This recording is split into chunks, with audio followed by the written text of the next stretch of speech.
The Eagles have now met with a ton of draft prospects over the past few weeks, but two names have now risen to the top of their draft board, and one of those players just had the most impressive private pro day to date. Also, in today's video, hear why one Eagles player guarantees Saquon Barkley will be better than Christian McCaffrey, and A.J. Brown just sent a message to the NFL ahead of the draft. I'm Thomas Mott. This is the Thomas Mott Show.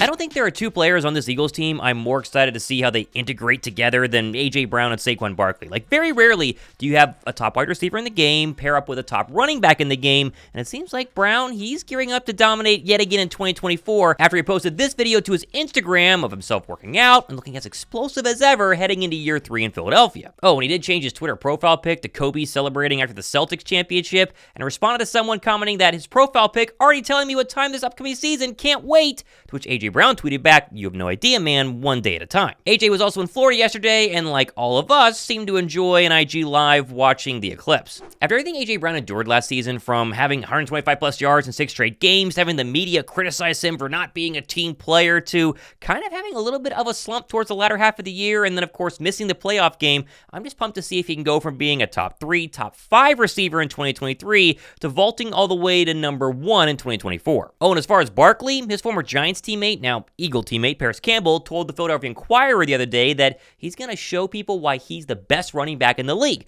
Now, there's a bunch of debate between him and Christian McCaffrey, and don't get me wrong, CMC by far one of the best running backs in the league, but being able to see Saquon up close and personal, being in the same locker room, on the same team, man, he's a different guy when he's on the field. And honestly, running backs behind the offensive line that we have, I think it's going to be pretty scary for defenses. And while I have no desire to debate the Christian McCaffrey versus Saquon Barkley, we all have to admit that CMC on San Francisco last year was about as broken as you can be. I mean, he had over 1,400 rushing yards and 21 total touchdowns. Saquon now behind a very similar offensive line, maybe a better offensive line than San Francisco, and he has a more explosive quarterback than Brock Purdy, and let's be honest, way better receivers on the outside. And it's not just me saying that. Listen to NFL insider Brian Baldinger on WIP yesterday talk about what Barkley can mean to this offense. He's never played behind an offensive line like this.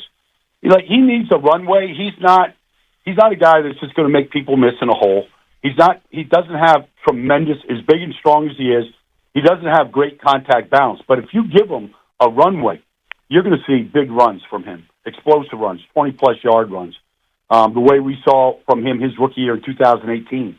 I think he's got a tremendous chance to be really good. Get 300 touches, 1,500 plus, 1,500 to 2,000 yards. I think he's got a chance to be really good here, right? Yep. And he wants to be here. Organization wants him here. I think he's going to be embraced. I just think, when the Giants play, forget it.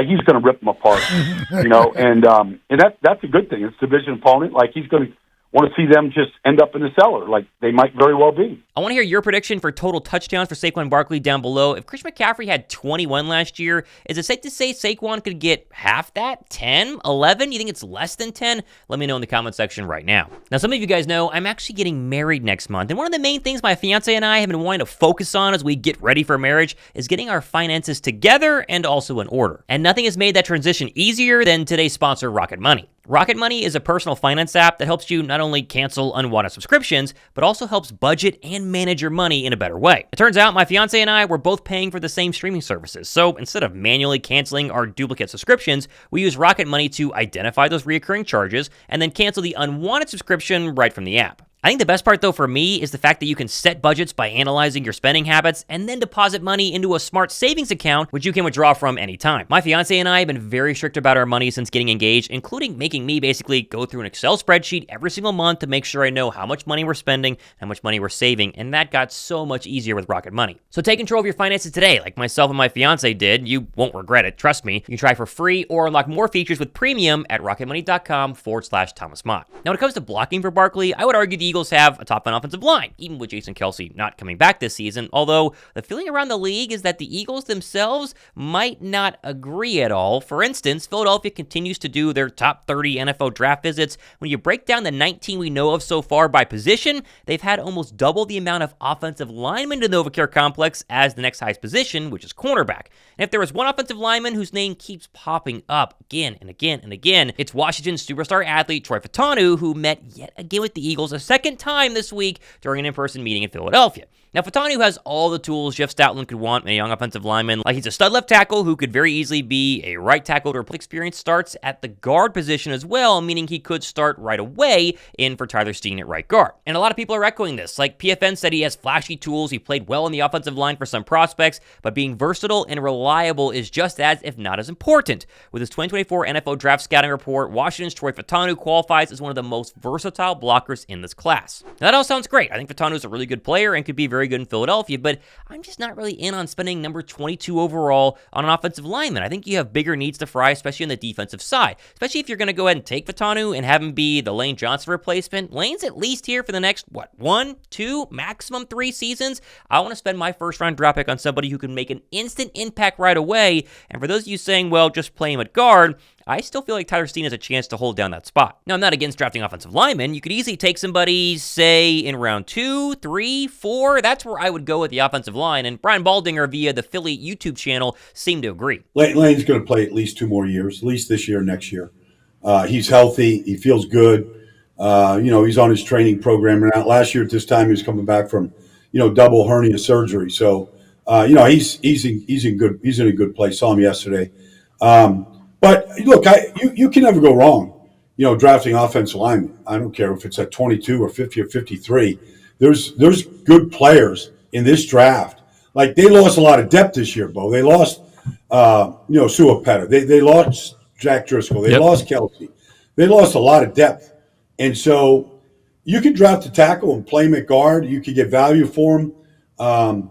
You could draft a guard that could double as a center, a Graham Barton type. I've been pushing for Cooper Beebe out of Kansas State. Interesting. But you watch Christian Haynes out of Connecticut. I mean, there's a lot of prospects here that that could be taken with any number of those top 3 picks that they have. Now, the other position group Philadelphia desperately needs help at is the secondary, cornerback, safety, and it seems like the top cornerback the Eagles are continually linked to is Iowa's Cooper DeJean, which is going to get even crazier after what he did during his private pro day yesterday in Iowa. I mean, he wowed scouts in attendance running a faster 40 than Trent McDuffie, the same vertical as Steve Smith, the same broad jump as Jalen Johnson, and put up 16 reps of 225 on the bench.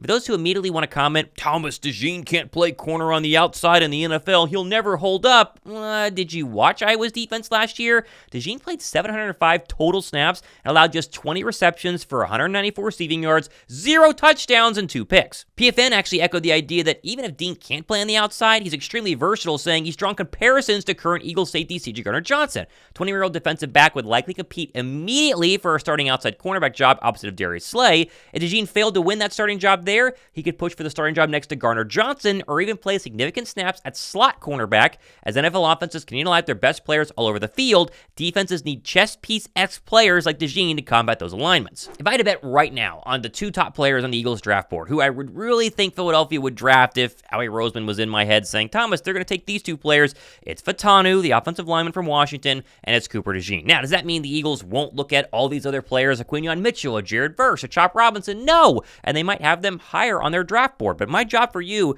is to report what people are saying, what the reports are actually coming out of in terms of the NovaCare complex. And if I had to make a guess, it would be one of those 2 players. And honestly, I'm curious how you feel about either one of them. The good news is Howie Roseman always has a plan, and whether it's Fautanu or Cooper DeJean or somebody else, we have to hope and trust that he nails this draft. You think back to a couple of drafts where they get a lot of great players, the Jordan Mailata draft, for instance, or you go to some of the worst drafts that Howie Roseman has had, the one with Jalen Hurts, minus, of course, Jalen Hurts. This is a very important draft to keep the championship window alive for a lot longer than just this season for Philadelphia, and if these 2 players help the Eagles get to that point, then great, but I'm still a little bit curious about if they really want to go offensive line in the first round. We got plenty more stuff happening the next couple of days and weeks, including Wednesday Link Live tomorrow night. Be sure to not be late for that. Myself and Josh Davis break this down and answer all of your guys' questions. I'm Thomas Mott, hanging out on a Tuesday. This has been the Thomas Mott Show.